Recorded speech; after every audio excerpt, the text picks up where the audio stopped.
పిల్లల గురించి తపన పడుతున్న మాతాజీ మన ముందుండడం చాలా అదృష్టం. మాతాజీ మాట్లాడాల్సిందిగా ప్రార్థిస్తున్నాం.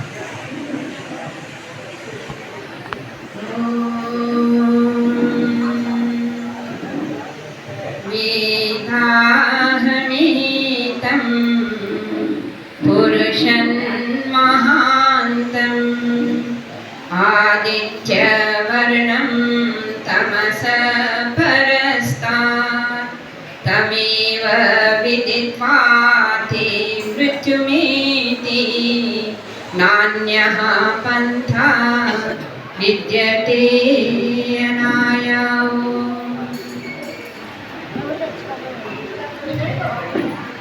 ప్రియ భారతీయులారా, మన భారతదేశం యొక్క వైభవం మన నుండి చాలా చాలా దూరం వెళ్ళింది. భారతదేశానికి ఏవైతే ముఖ్యమైనటువంటి ఆధారాలు ఉన్నాయో ఆ ఆధారాలను ఎవరు పోగొట్టుకోలేదు, మనం పోగొట్టుకున్నాం. ఇతర దేశస్తులకు వారి వారి దేశం యొక్క మూలములు ఏవైతే ఉన్నాయో వాటిని కాపాడుకోవడానికి నిరంతరం ప్రయత్నం చేస్తారు. కానీ మన దురదృష్టం ఏంటంటే మన నుంచి మనం చాలా దూరం వెళ్ళిపోయాం. వాస్తవంగా ఈరోజు మనము ఇంగ్లీష్ వాళ్ళం అనుకుంటే ఏం తప్పు కాదు. చిన్న బాబు పుట్టిన పిల్లలతో కూడా తల్లి ఇంగ్లీష్లో మాట్లాడాలని అనుకుంటారు, తన మాతృభాషతో పరిచయం చేయాలని అనుకుంటారు. అంటే తల్లి అనుకోకుంటే ఈ దేశంను రక్షించే వాళ్ళు కొన్ని ఈ దేశం యొక్క సంస్కృతి పనికిరాని సంస్కృతి ఉంది, చాలా బలహీనమైన సంస్కృతి ఉంది అంటే అట్లా కాదు. ప్రపంచంలో ఎన్ని చరిత్రలు ఉన్నాయో ఆ చరిత్రలన్నీ మనం ప్రపంచం ముందు పెడితే మన రామాయణము, మన మహాభారతము, వాటి యొక్క ఏవైతే వ్యవస్థ ఉందో, విద్యా వ్యవస్థ కావచ్చు, సామాజిక వ్యవస్థ కావచ్చు, అన్నింటిలో అస్త్రశస్త్రాల గురించి కూడా ఇంత నైపుణ్యమైనటువంటి అస్త్రశస్త్రాలు ఉన్నాయి ఆ సమయంలో. సో ఇంత విద్యను అత్యంత ఉన్నత స్థితి వరకు తీసుకెళ్ళినటువంటి ఈ జాతి ప్రపంచానికి ఒక రూపం ఇవ్వగలుగుతుంది, ఒక కన్ను, ఒక దిశ నిర్దేశం చేయగలుగుతుంది. ఏ దేశము ప్రపంచానికి వెలుగును చూపించగలుగుతుందో, ఏ దేశం ప్రపంచానికి జ్ఞానం ఇవ్వగలుగుతుంది. సూర్యుడే ప్రకాశించకుంటే ఇంకా సూర్యుడి వల్ల ఇంకెవరు ప్రకాశిస్తారు? భారతదేశము సూర్యుడి స్థానం కలదు ప్రపంచానికి. ఆ రోజు ఈ రోజు ఏ రోజైనా కానీ ప్రకాశం ఇవ్వాలనుకుంటే భారతదేశం ఇవ్వాలి. ఎందుకంటే భారతదేశం యొక్క మనుషుల యొక్క రక్షణ ఇదే, కనీసం ముఖ కవలికల యొక్క రక్షణ ఇదే. మనం ప్రతి శబ్దంలో చాలా స్పష్టంగా పలుకుతాం. ఈ అదృష్టము ప్రపంచంలోని ఇతర దేశాలకు లేవు. మన చలి ప్రాంతం కావచ్చు, ఇంకొకటి కావచ్చు, కానీ మనం ఎన్ని శబ్దాలు ఎన్ని రకాలుగా ఉచ్చారణ చేసే అవకాశం ఉందో అన్ని ఉచ్చారణ చేస్తాం. అందుకే వాళ్ళ ఆల్ఫాబెట్స్ చాలా తక్కువనాయి, మన ఆల్ఫాబెట్స్ చాలా ఎక్కువనాయి, మన అక్షరాలు చాలా ఎక్కువ. ఆ అక్షరాల యొక్క జ్ఞానము సాధారణంగా తెలుగు చదువుకున్న వాళ్ళకు కొద్దిగా తెలుసు, కానీ సంస్కృతం చదివిన వాళ్ళకు ఆ అక్షరాల యొక్క నైపుణ్యం, ఆ అక్షరాల యొక్క వైభవం తెలియదు. మీకు అందరికీ నేను ఒక చిన్న ప్రశ్న ఇస్తాను. ఎందుకు క ఖ గ గ గ ఎందుకు రాయాలి? ఖ చ గ గ అట్లా ఎందుకు రాయాలి? ఎట్లనైతే ఏ బి సి డి దేనికి సంబంధం లేదని. కానీ మనము క ఖ గ గ గ చ చ జ జ య మీరందరూ చదువుకున్న వాళ్ళు కాబట్టి అడుగుతున్నాను, ఎందుకు రాయాలి?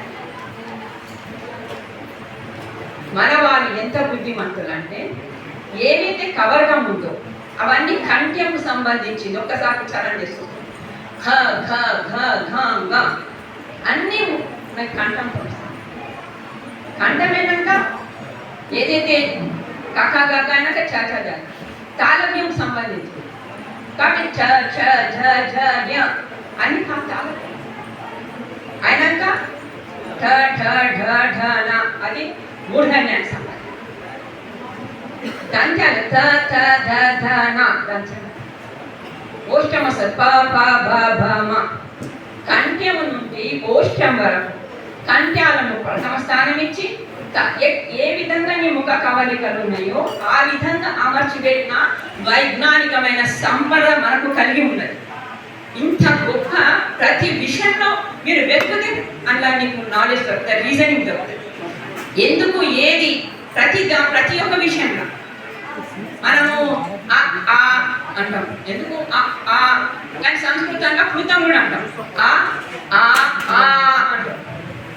ఎందుకు దేని ఆధారం పైన అంటే దానికి చాలా మంచిగా అంటే మనకు అందంగా అనిపించే విషయం ఏంటిదంటే ప్రొద్దున కోడి కుక్కురు పూ అంటది, అంటే ఆ మూడు కూడా కుక్కురు పూ గురించి తీసుకుంటాం, అది కూడా సూత్రం ఉంది. సో ఇంత విద్యను ప్రకృతితో సంబంధం చేసి అడుగడుగున విజ్ఞానం నింపిన దేశం ఏదైనా ఉంటే మన దేశం. ఈ దేశము తన యొక్క వైభవుడు గుర్తుపడి ఉంటే మనకన్నా కూడా ఐఎస్ ఈలెట్ ఏమంటాడంటే భారతీయుల యొక్క సామాన్యమైన మనుషుల ముంగట కూడా మన సైంటిస్టులు చిన్నపిల్లలలాగా కనిపిస్తారని రాసుకున్నాడు. ఎప్పుడు రాసుకున్నాడు? ఈ బ్రిటిషర్స్ నడిపించే సమయం. బ్రిటిషర్స్ యొక్క ప్రభావంలో మన లీడర్లు పోయింది కానీ వాళ్ళ సైంటిస్టులు పోలేదు. వాళ్ళ దేశస్తుడే గాడ్ ఫ్రైడ్ ఏమంటాడు? Mankind's origin can be traced to India, where the human man has taken the first shapes of wisdom and virtue. జ్ఞానము ఒక ధర్మము కూడా ఒక బుద్ధి యొక్క వైభవం. అది విత్ సింప్లిసిటీ స్ట్రెంగ్త్, చాలా సరళంగా చాలా స్వాభావికంగా ఈ యొక్క వైభవమును వారు వ్యక్తపరచారు. అంటే ఆయన ఒక తర్వాత nothing at all is equal in our cold European world అని రాసుకున్నాం. మన దేశంలో మన దేశం అంటే చల్లగా ఉందో మన చల్లని దేశంలో అన్ని చల్లగానే ఉన్నాయని రాసుకున్నాం.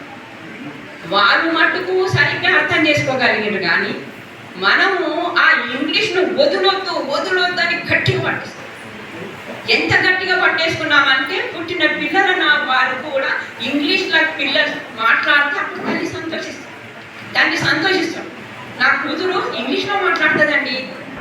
ఒకవేళ ఈ జాతి నా కూతురు సంస్కృతంలో మాట్లాడుతుంది, నా కూతురు వేదవాణిని మాట్లాడుతుంది, వేద మంత్రాలను ఉచ్చారణ చేస్తుంది, నా కూతురుకు సంస్కృతం యొక్క ఏదైతే వ్యాకరణం ఉందో అమూలంగా తెలుసుకోగలుగుతుంది. అంత వైభవం నా కూతురులో ఉందని శక్తి మనకుండి ఉంటే ఎంత మంచిది. ఒకసారి ఒక ప్రాచీన కాలంలో ఒక కన్య ఒక ఇంటి అంటే భవనం మీద కూర్చొని ఒక పాట పాడుతున్నాడు. కో వేదాను ఉద్ధరిష్యతి గచ్చామి కిం కరోమి కో వేదాను ఉద్ధరిష్యతి అని బాధతో పాడుతున్నాడు. నాయన ఎవరు ఈ దేశంలో కాపాడుతారు, ఎవరు వేదంలో ఉద్ధరిస్తారు? గచ్చామి ఎక్కడ పోవాలి? నేను ఈ వేదం ఉద్ధరించడానికి కోరుకోవడానికి నేను ఎక్కడ పోవాలి? అప్పుడు భట్టాచార్యుడు అక్కడ ముంగట్టుకి పోతుంటుంటాడు. ఈ పాట పాడుతుంటుంటే ఆయన అంటాడు, మా రుధి వనాననే భట్టాచార్యోస్తి భూతలే. అమ్మ ఆమె దగ్గర పోయలేదు కానీ కిందనే ఒక ప్రతిజ్ఞ చేసిండు, హే వరాననే నేను భట్టాచారి ఇంకా ఈ భూమి మీద ఉన్నాడు, నువ్వు ఏడవే అవసరం లేదు. నేను ఈ దేశంలో ఏదైతే పోగొట్టుకుంటుందో దానిని పునరుద్ధరించడానికి నేనున్నానని ఒక ప్రతిజ్ఞ చేస్తాను. వాళ్ళ ప్రతిజ్ఞనే ఈ రోజు వరకు మన దేశంలో ఇంకా సంస్కృతం బ్రతికి ఉంది, మన వేద జ్ఞానం బ్రతికి ఉంది, మన ఉపనిషత్తులు బ్రతికి ఉన్నాయి, మన దర్శనాలు బ్రతికి ఉన్నాయి. సామాన్యమైనటువంటి కావాలి. మనం అందరం ఏమనుకుంటామంటే మన ప్రాచీనం అంటే ఏదో భక్తి, ఏదో ధర్మం, ఏదో ఉండొచ్చు కానీ సైన్స్ లేదు. నేను చెప్పానుగా మన శబ్దాలు కూడా సైంటిఫిక్గా ఉన్నాయి.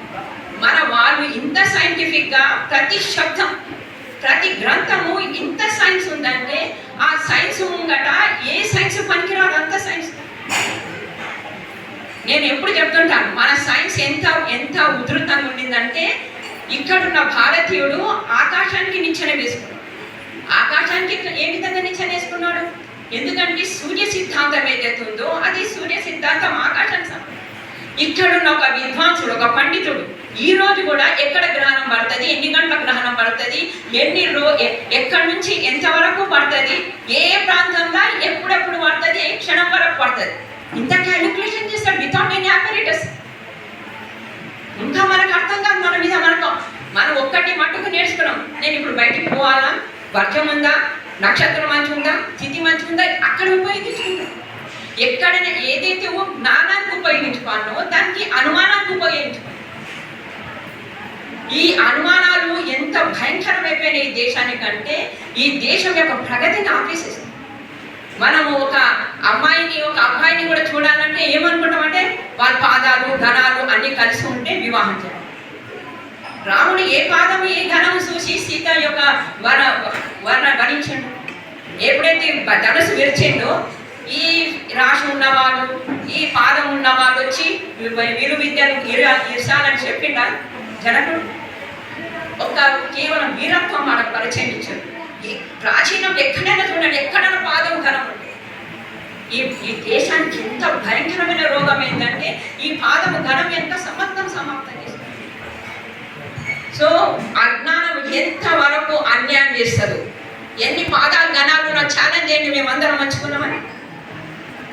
ఏ పిల్లలకి ఇష్టపడి వివాహం చేసుకుంటారు పాదం ఘనం చూసి ఇష్టపడుతున్నారు.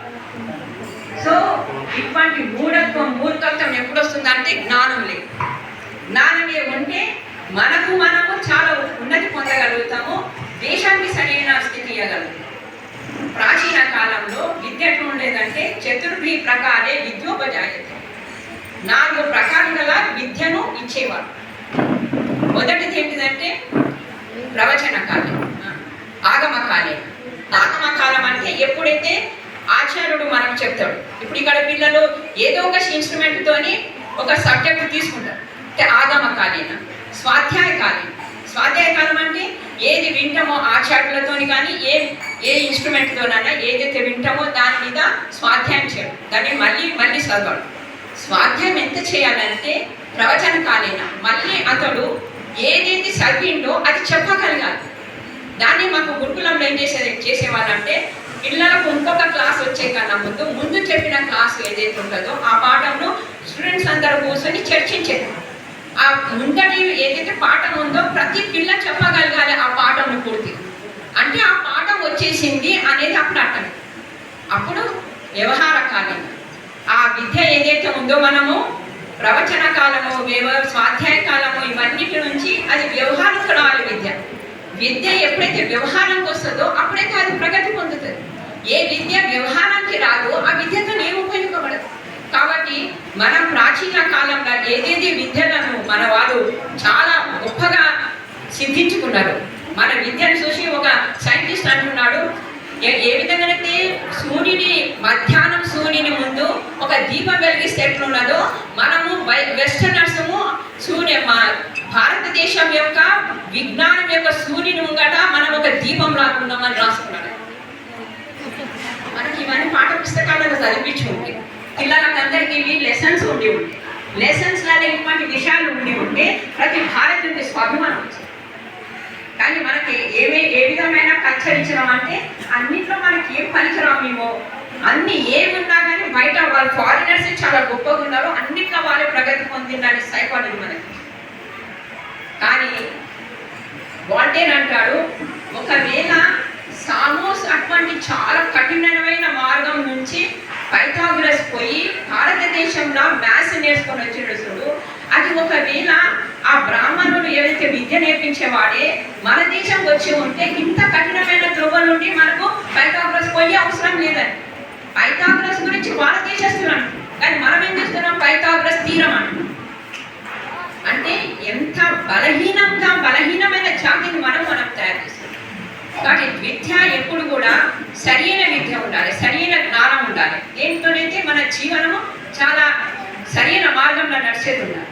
ఈరోజు చాలా గొప్పగా చదువుకున్న వ్యక్తి కూడా నేను తాగను, నేను డ్రగ్స్ తీసుకోను, ఈ అబ్బాయి ఈ వ్యక్తి ప్రొఫెసర్ ఉండొచ్చు, డాక్టర్ ఉండొచ్చు, ఇంజనీర్ ఉండొచ్చు, నేను ఎటువంటిది నా శరీరంకు హాని చేసేది తీసుకోను అనే వాళ్ళు ఉంటే చెప్పాలి. ఇంత చదువులు చదివి డ్రగ్ అడిక్ట్ కాదు అంటే వాడు ఏం చదువుకున్నాడు, ఏమి నేర్చుకున్నట్టు, ఏమి తెలుసుకున్నట్టు. వాళ్ళు ఈరోజు భారతదేశంలో అసలు తాగని వాళ్ళు ఉండరేమో అన్నంత పరిస్థితికి తీసుకొచ్చింది. అంటే విద్య దేనికోసం, విద్య మనం చదువుకున్నది ఎట్లా ప్రాక్టికల్ కావాలి. కాబట్టి ఏదైతే విద్య వేదంలో ఉన్నదో, ఏ విద్య మన ప్రాచీన గ్రంథాలలో ఉన్నదో అది పూర్తిగా సంపూర్ణమైన జ్ఞానం ఇచ్చేది. ఆ సంపూర్ణమైన జ్ఞానమే పిల్లలకు ఇస్తే వాళ్ళు ఎంతో గొప్పగా ఒక నిర్మాణం చేయగలుగుతారు. ఒక వేదంలా నేను మాధవ్ లేక చెప్పలేను, ఎందుకంటే మాధవ్ చెప్పే స్టైల్ ఒకటి, మిమ్మల్ని అందరినీ ఆ శబ్దాలతో అట్రాక్ట్ చేయగలుగుతాడు. కానీ నా సబ్జెక్టు ఏదైతే ఉన్నదో అది ఒక సీరియస్ సబ్జెక్ట్. సో పిల్లలకందరికీ ఏ విధమైనటువంటి విద్యను ఇవ్వాలి, గురువు ఏమి ఇవ్వాలి, శిష్యుడు ఏమి ఇవ్వాలి. సో గురువుల దగ్గరికి శిష్యులను తీసుకున్నప్పుడు వేదం ఒక మంచి మంత్రం చెప్తారు. గురువు ఒక ఆశ్వాసన ఇస్తాడు, నువ్వు ఎంత ఫీజు ఇస్తున్నావు, ఎంత ఫీజు ఇస్తావు, అది సబ్జెక్ట్ కాదు. శిష్యులకు ఒక ఆశ్వాసన ఇస్తాడు, ఏమంటే వాచం ఉండాలి, నీ వాణిని నేను శుద్ధం చేస్తాను, నువ్వు ఒక్కటి కూడా అపశబ్దం పలకకుండా చేస్తాను, ఒక శబ్దం కూడా అనర్థంగా పలికే విధంగా చేయాలి. ఏ శబ్దం పలికినా అది సరైన విధంగా పలుకుతో సరైన శబ్దాలు పలుకుతావు. అటువంటి నీ వాణిని అంత శుద్ధంగా చేస్తా, అంత పవిత్రంగా చేస్తాను, అంత ఉన్నతమైనటువంటి వాణిని చేస్తాను అని ఆశ్వాసన ఇస్తాడు ఆచార్యుడు. వాచం ఉండాలి, ప్రాణం ఉండాలి. నీ ప్రాణశక్తి ఏదైతే ఉందో దేని ద్వారా నువ్వు ప్రతి ఒక్కటి బుద్ధి కానీ, కళ్ళు కానీ, ఇంద్రియాలు కానీ ఏవైతే పని చేస్తాయో దేని ప్రాణశక్తి. తో ప్రాణం ఉందాం, నీ ప్రాణశక్తిని నేను శుద్ధం చేస్తాను. నువ్వు జీవితాంతము ఈ ప్రాణశక్తి ద్వారా చాలా దీర్ఘాయుమంతుడవై చాలా గొప్పగా ఆరోగ్యవంతుడుగా జీవించగలిగేటట్టు చేస్తాను. ఉందాన్ని నీ కళ్ళను పవిత్రం చేస్తాను. నువ్వు ప్రతి ఒక్కరిని చూస్తే పవిత్రమైన భావంతో చూసే విధంగా చేస్తావు. ఒకవేళ ఆ పవిత్రమైన భావంతో చూసే కల్చర్ ఈ రోజు ఉంటే ఇంతమంది ఆడపిల్లల మీద ఇంత అత్యాచారం లేదు. ఆడపిల్లలు కూడా తప్పే చేస్తున్నారు, మగ పిల్లలు కూడా తప్పు చేస్తున్నారు. ఎందుకు తప్పు చేస్తున్నారంటే కల్చర్ అంటే మనం వ్యవస్థగా చేసినాం. సినిమాలు, పాటలు ప్రతి ఒక్కటి పిల్లలను పతనం వైపు తీసుకెళ్లేదే కానీ ఉన్నతి వైపు తీసుకెళ్లేది కాదు. కానీ అటువంటి పిక్చర్స్ చూపిస్తాం మనం పిల్లలు, అవే టీవీలలో చూపిస్తుంటాం పిల్లలకు. సో వాళ్ళు ఎట్లా గొప్పవాళ్ళు కాగలుగుతారు. ఒకవేళ పిల్లలను నేను ఒకసారి ఒక ఆర్టికల్ కూడా రాసినట్టు, ఎవరైతే కాలేజీ చదువుకున్న పిల్లలు ఉన్నారో ఎవరిని అటాక్ చేయాలంటే డైరెక్టర్స్ అటాక్ చేయండి, ప్రొడ్యూసర్స్ని అటాక్ చేయండి. మా తల్లిదండ్రులేమో కష్టపడి మమ్మల్ని చదివిస్తే మీరు మమ్మల్ని పాడు చేయడానికి మాతోని పైసలు ఇప్పించుకొని మమ్మల్ని పాడు చేయడానికి ప్లాన్ చేస్తారు. మమ్మల్ని తాగుబోతున్నా చేస్తున్నారు, సిగరెట్ తాగడం చేస్తున్నారు. ప్రతి తప్పు ఏవైతే ఉన్నాయో ఏదో హీరోతో చూపించేసి ఆ పిల్లలందరినీ అడాప్ట్ చేసుకుంటారు. అంటే ఇంత మూర్ఖత్వం. వాడు చేసేవాడు ఎట్లా చేసినా మనం చూసేవాళ్ళ కన్నా జ్ఞానం ఉండాలి, పిల్లల కన్నా జ్ఞానం వచ్చే విధంగా ఉండాలి.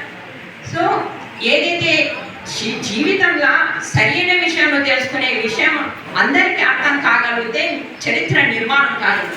అందుకే ప్రాణం ఉందామి, చక్షుష్ ఉందామి, శ్రోత్రం ఉందామి. నేను నీ చెవులను నేను పవిత్రం చేస్తాను, ఫిల్టర్ చేస్తే నీ చెవులను మంచి విషయాన్ని నువ్వు స్వీకరించేటట్టు చేస్తాను. నువ్వు ఏదో శబ్దము, ఏదో అపవిత్రమైన అసభ్యమైన శబ్దాలను నువ్వు స్వీకరించే విధంగా చేస్తాను. ఏం ఛాలెంజెస్ అది గురువే, ఏం ఛాలెంజెస్ ఆ ఆచార్యులే, ఎటువంటి కన్స్ట్రక్షన్ అది. ఈరోజు ఏ ఆచారం నన్ను అనగలుగుతాడా, నేను నీ చెవులను ఇంత మంచిగా చేస్తానికి ఏ తప్పు విషయాన్ని నువ్వు వినకుండా చేస్తాను, నీ దగ్గరికి ఆ తప్పు విషయం రాకుండా చేస్తాను. నువ్వు చూస్తే ప్రతి ఒక్కరిని అపవిత్రమైన భావంతో చూస్తావు. అటువంటి కళ్ళని నేను తయారు చేస్తానని ఏ ఆచారం ఛాలెంజ్. శ్రోత్రం ఉందామి, ప్రాణస్తే ఉందామి, చక్షుస్తే ఉందామి, శ్రోత్రం ఉందామి, వాయుతే ఉందామి, మేఢంతే ఉందామి. ఏదైతే మలమూత్ర విసర్జన చేసేది ఉండేదో అది కూడా ఎప్పుడు కడుపు క్లీన్ ఉంటేనే మంచిగా తింటాడు మనిషి. ఈరోజు పిల్లలకు తల్లిదండ్రులు కూడా అలవాటు చేయడం లేదు. ఎవరు అలవాటు చేయడం, వాళ్ళు ఎప్పుడంటే అప్పుడు శౌచానికి పోతారు, ఎప్పుడంటే అప్పుడు వాళ్ళు పండుకుంటారు, ఎప్పుడంటే అప్పుడు చేస్తారు. తల్లి తండ్రి అంటారు పండుకొని, ఇప్పటి వరకు స్కూల్కి వెళ్ళలేదు, ఈరోజు హాలిడే ఉంది, సండే ఉండే పండుకొని. వాళ్ళకు ఒక నియమమే లేదు, ఇన్ని గంటలకు శౌచంకు పోతారు పిల్లలు అనేది నియమమే లేదు. సో అటువంటి అందుకే ఆచార్యుడు అంటున్నాడు, నీకు అది కూడా నియమం చేస్తా నేను, ఏ సమయంలో నీకు ఏమి చేయాలో అది కూడా నేర్పిస్తాను నేను. లాస్ట్ ఒక ఆశ్వాసన చరిత్ర స్టేషన్, నాయన నీ చరిత్ర నిర్మాణం చేస్తాను రా, నేను నీవు చరిత్రవంతుడిగా జీవించే విధంగా చేస్తాను. ఇది ఒక పాఠశాల, ఒక గురుకులం యొక్క ఆదర్శమై ఉండాలి. ఒక 2 శబ్దాలు ఏదో హిస్టరీలో కొన్ని విషయాలు, ఏదో సైన్స్లో కొన్ని విషయాలు, కొన్ని అదైతే అవసరం. కానీ దానికన్నా ముందు నీ చరిత్ర అవసరం, నీ శరీరం అవసరం, నీ స్వభావం అవసరం, నీ మనసు, నీ బుద్ధి, నీ చిత్తం, ఇవన్నీ అవసరం. ఇవన్నిటిని ఎట్లా పవిత్రంగా చేయాలి, ఎట్లా స్ట్రాంగ్ చేయాలి, ఇవన్నీ కూడా గురుకులంలో ఉండే గురువులకు తెలిసి ఉంటాయి. అట్లనే టీచర్స్ కూడా తెలుసు. ఆ గురువుని ఇవన్నీ చదువుతారు కాబట్టి వాళ్ళ పిల్లలకి ఆత్మశని ఇవ్వగలుగుతారు. నేను నీ యొక్క నిర్మాణం చేస్తాను. సో నాకు మాధవ్ రెడ్డి గారు, ఇంకా మన శ్రీపతి రెడ్డి గారు, వీళ్ళందరూ, నేను రాఘవ గారిని ఈ మధ్యనే మన ఆశ్రమంలో చూశాను. వాళ్ళని అందరినీ చూస్తే ఏమనిపిస్తుందంటే ఈ సమయంలో ఇటువంటి మనుషులు ఉన్నారా అనిపిస్తుంది. చాలా సంతోషం అనిపిస్తుంది. నాకు ఎప్పుడు బాధపడేదాన్ని, కానీ వీళ్ళని చూసిన తర్వాత లోపల ఒక సంతృప్తి కలిగేది. లేదు, ఇప్పటికి కూడా మంచి వాళ్ళు ఉన్నారు. ఇంత మంచి సంకల్పం, పిల్లలను ఏం ఎక్స్పెక్ట్ చేయకుండా వాళ్ళ నిర్మాణం గురించి ఏ విధంగా విద్య ఇవ్వచ్చు, ఏ విధంగా విద్య ఇస్తే అది వాళ్ళు స్వీకరించగలుగుతారు. ఆడుతూ పాడుతూ విద్య రావాలి, కానీ 7 పీరియడ్లు కంటిన్యూగా క్లాస్ రూమ్లో కూర్చొని వారికి విసుగొచ్చే విధంగా విద్యనించడం అది విద్య. విసుగొచ్చే విద్య విద్య. ఎప్పుడు అంటే ఎగ్జాస్ట్ అయిపోతాడు, ఇంకా నేను వినలేను అనే స్థితికి వచ్చినప్పుడు లాస్ట్ పీరియడ్ కూడా సెవెంత్ పీరియడ్లో గొడవడేమో చెప్పాలి. సో ఆ 7th పీరియడ్ వరకు మెంటలీ వాడు ఫిజికలీ ఎంత రిసీవింగ్ ఆర్డర్లో ఉన్నాడో కూడా అర్థం చేసుకోకుంటే టీచర్ ఇంకా ఒక వాళ్ళకు స్పోర్ట్స్ లేవు. ఎక్కడంటే ఏదైనా ఒక బిల్డింగ్లో ఒక స్కూల్ స్టార్ట్ చేస్తుంది, ఎక్కడంటే అక్కడ స్కూల్ స్టార్ట్ చేస్తుంది. సో అది కాదు, ఇంత మంచి వాతావరణం అంటే ప్రకృతి యొక్క సౌరభం ఏదైతే ఉందో, స్వాభావికంగా ఈ ప్రకృతి యొక్క సౌరభమే మనిషికి పుష్టి ఇచ్చే విధంగా. అంటే ఏదైతే ప్రకృతి ఉందో అది మనసును, బుద్ధిని, చిత్తము అన్నింటి మీద ప్రభావం చేస్తుంది. మీరు చూడండి, పచ్చదనము చెట్లను చూడగానే మన లోపల ఒక మంచి పాజిటివ్ ఎనర్జీ స్టార్ట్. దేవుడు ఎన్ని కృపలు చేసింది మనం. పొద్దున మీరు అందరూ ఎప్పుడు చూస్తారో లేదా, సూర్యోదయం సమయంలో పిల్లలను కూర్చోబెట్టిన మీరు కూడా ఎంత ఎనర్జెటిక్ అనిపిస్తుంది అది. ఆ సూర్యుని యొక్క ప్రకాశం, ఆ సూర్యుని యొక్క ఉదయం క్షణం ప్రారంభం పరివర్తనం పొందుతుంది. ఆ క్షణ పరివర్తనంలో ఆకాశం కూడా క్షణం రంగులు మారుతుంది. అంతకన్నా మంచి సీనరీ లోకంలో ఎప్పుడైనా రాగలుగుతుందా? మీరు సూర్యాస్తం చూడండి కనీసం. సూర్యాస్తం సమయంలో కూడా ఎంత అనంతంగా అద్భుతంగా లోకంలో ఒక మంచి విచిత్రమైన ఒక ఘటన జరుగుతున్నట్టు అనిపిస్తుంది. మనం ప్రకృతి నుంచి ఇంత పరిగెత్తిపోయినామంటే, ముందు ఇంట్లో ఎట్లుండేది అంటే ప్రకృతి కనెక్ట్ ఉండేది, మధ్యలో ఖాళీ ఉండేది, ఆయన రూమ్స్ ఉండేది, వర్షము చూసేది, నక్షత్రాలు చూసేది, చంద్రుడిని చూసేది, సూర్యుని చూసేది. ఈరోజు కంపాక్ట్ మన గాలి, మనం వదులుకున్నాం టాయిలెట్స్ గాలి కావచ్చు, మన గాలి అన్నీ ఇంట్లోనే. అవి ఎక్కడి నుంచి ఎగ్జాస్ట్ అయ్యేటటువంటి స్థితి లేదు. మనం ఒక ఎగ్జాస్ట్ ఫ్యాన్ పెట్టుకుంటే ఆ ఎగ్జాస్ట్ ఎంత అవుతుందో తెలియదు. అంటే మనం బుద్ధిమంతులమో వాళ్ళు బుద్ధిమంతుల కన్స్ట్రక్షన్లో కూడా. సో మనకందరికీ మన దేశం పట్ల ఎప్పుడు అభిమానం కలుగుతుంది అంటే, మనకు మన పూర్వజుల యొక్క సరి అయిన జ్ఞానం కలిగినప్పుడు. నేను ఆర్యభట్టుడు ఒక సూర్య సిద్ధాంతం రాసినటువంటి ఆయన ఆర్యభట్టుడు మీకు తెలుసుకున్నారు.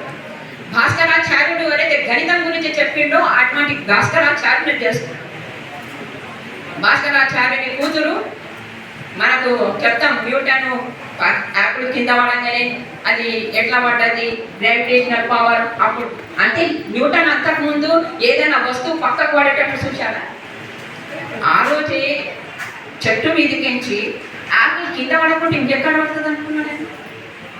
కానీ నీలావతి భాస్కరాచార్యుని కూతురు అడుగుతుంది, ఈ లోకంలో పడడం అంటే ఏంటి?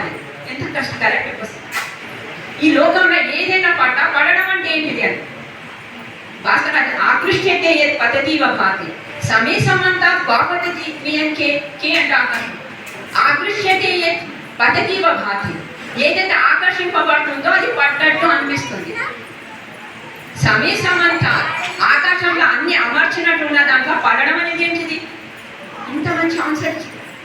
దానికి మనము భాస్కరాచార్యుని పేరు తీసుకోము. ఎవరి పేరు తీసుకుంటాము? న్యూటన్ పేరు తీసుకుంటాము. ఎంత దౌర్భాగ్యని దేశం.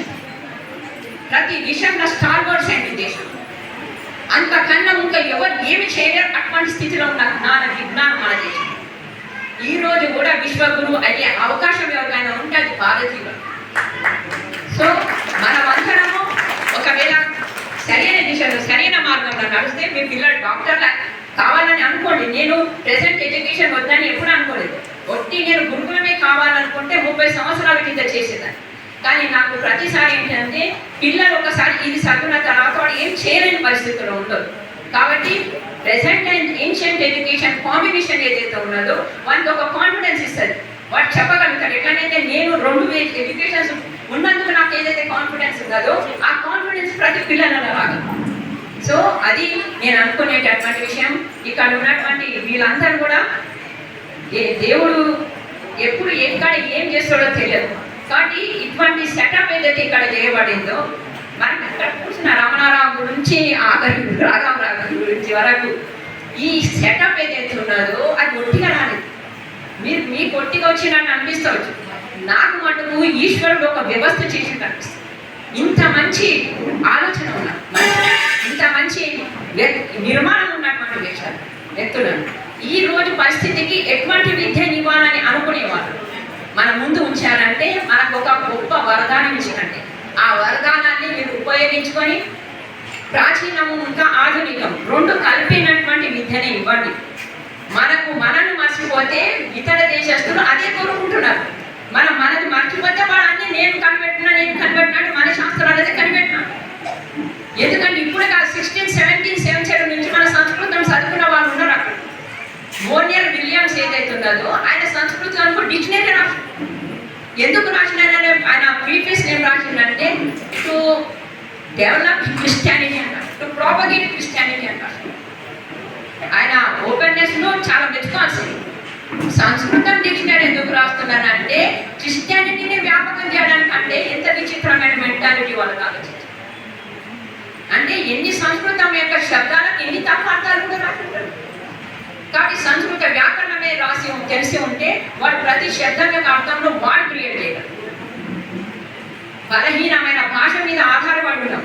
మీరు చెప్పండి, ఒక నీళ్ళని ఇంగ్లీష్లో ఎన్ని విధాలుగా చెప్పగలుగుతారు చెప్పండి. ఒకటి వాటర్ అంటుండొచ్చు, లేకుంటే H2 అంటుండొచ్చు. కానీ మీరే తెలుగు వచ్చిన వాళ్ళే చెప్పండి, ఎన్ని శబ్దాలు ఉన్నాయి తెలుగులో?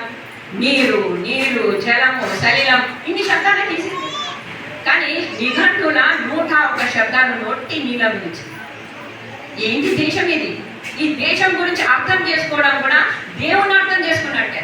ఇంత వైభవం నిండి ఉన్న దేశంలో మనం పరాధీనమై ఉన్నాము. ఎప్పుడో మనం స్వతంత్రంగా ఉన్నది కాదు, పరాధీనం ఆ రోజు కాదు, ఈ రోజు కూడా పరాధీనమై ఉన్నాం. ఈ పరాధీనంను సమాప్తం చేయాలి. మనము మేలుకొని మన దేశంలో ఉన్న సంస్కృతిని, మన శాస్త్రాలను, మన యొక్క భాష యొక్క వైభవమును ప్రతి ఒక్కరి సంస్కృతం నేర్చుకోవాలని అనుకుంటే దేశానికి కాదు లోకానికి ఉపకారం చేస్తారు. ఇజ్రాయెల్ నుంచి ఒకటి మంచి విషయం నేర్చుకున్నారు. ఇజ్రాయెల్ ఎప్పుడైతే వాళ్ళకి స్వాతంత్రం వచ్చిందో అప్పుడు ఇజ్రాయెల్ వాళ్ళకు హెబ్రీ వచ్చేది కాదు. వాళ్ళు ఆ రోజు ఏమని ఒట్టు తిన్నారంటే వచ్చే సంవత్సరం వరకు ఎవ్వరు వేరే భాష మాట్లాడదు, హెబ్రీ భాషనే మాట్లాడాలి. సంవత్సరం లోపుగా ఒకవేళ హెబ్రీ భాష ఎవరైనా నేర్చుకోకుంటే వాళ్ళకి పనిష్మెంట్ ఇస్తాం. ఒకవేళ ఈ దేశంలో ఉన్న లీడర్స్ మన భాషను అప్పుడైతే ఇంకా మంచిగా భాషను మాట్లాడేవాళ్ళం. కానీ మన మీద ఇట్లా తోపాంచిరంటే మనము ఇంగ్లీష్ ఇంత బలహీనమైన భాష. ఈరోజు కూడా చైనా మాట్లాడదు. ఈరోజు కూడా జర్మనీ, జపాన్, ఎన్ని దేశాలు ఉన్నాయి. ఎన్ని దేశాలలో వాళ్ళ భాషలు వాళ్ళు మాట్లాడుకొని ఇంత డెవలప్మెంట్ కాగలి. కానీ మనకు మటుకు ఇప్పటికీ కూడా ఆ విశ్వాసం లేదు కి ఈ ఇంగ్లీష్ నీళ్ళు వదిలితే మేము చాలా గొప్పగా దాడి కాగలుగుతామనే విశ్వాసం లేదు. సో ఈ యొక్క సంబంధం ఏదైతే ఈ గురుకులం గురించి అనుకుంటున్నామో దీని వెనుక చాలా విషయాలు ఉన్నాయి. అన్నీ ఒకరోజు చెప్పలేము. కానీ ఒక శాస్త్రంలో ఒక మంచి మనుషులు పైసలను ఇంకా ధనం ఏదైతే అర్థం ఉన్నదో దానిని ఇంకా విద్యను రెండింటిని కాపాడుకుంటే, విద్యను కాపాడుకుంటే వాడు కనసేవ అంటే క్షణం ప్రతి క్షణం ఎవడైతే విద్యను పట్టుకుంటాడో వాడు విద్యార్థి. ప్రతి కణం ప్రతి ఒక్క పైసలు ఎవడైతే క్యాలిక్యులేట్ చేయగలుగుతాడో వాడు ధనవంతుడు. ఒక్కొక్క కణం ఎందుకు క్యాలిక్యులేట్ చేయాలంటే పీసనార్థనం గురించి కాదు. ఆ ఒక్కొక్క కణము నువ్వు ఏ మంచి కార్యం చేయడానికి ఉపయోగిస్తావో, ఒక్క ధనం కూడా ఒక చిన్న పెన్ని కూడా మనం తక్కువ విధంగా ఖర్చు పెట్టకుండా సరైన దిశలో సరైన మార్గంలో ఖర్చు పెడితే దేశం తప్పకుండా ఉన్నతి పొందగలుగుతుంది. ఎక్కడ ఆలోచిస్తాం మనం? ఎక్కడైతే విద్య ఆర్జనేదో, ఎక్కడైతే మంచి కార్యాలు జరుగుతాయో అక్కడ పైసలు చాలా ఆలోచిస్తాం. ఎక్కడైతే హోటల్కి వెళ్తే వేలు వేలు ఖర్చు అంటాడు. మీకు ఈ జీవితం ఇచ్చే వాళ్ళ గురించి మీకు పైసలకు చాలా వాల్యూ అనిపిస్తుంది. కానీ ఎక్కడనైతే ధనం వ్యయం చేయాలో అక్కడ ధనం సరిగ్గా వ్యయం చేస్తే ధనం కూడా, లక్ష్మి కూడా ఆశీర్వదిస్తుంది. మీకు నన్ను సరైన దిశలు ఇచ్చినది. లక్ష్మి కూడా ఏడుస్తుంది మీరు ఎప్పుడైతే తప్పుగా ఉపయోగించుకుంటారు. నన్ను ఎందుకు ఇటువంటి వాళ్ళ దగ్గరికి పంపిస్తున్నారు అనుకుంటుంది. కాబట్టి లక్ష్మీదేవిని అయితే పూజ చేస్తారు మీరు, కానీ లక్ష్మీదేవిని సరైన దిశలో మటుకు వ్యయం చేయాలి.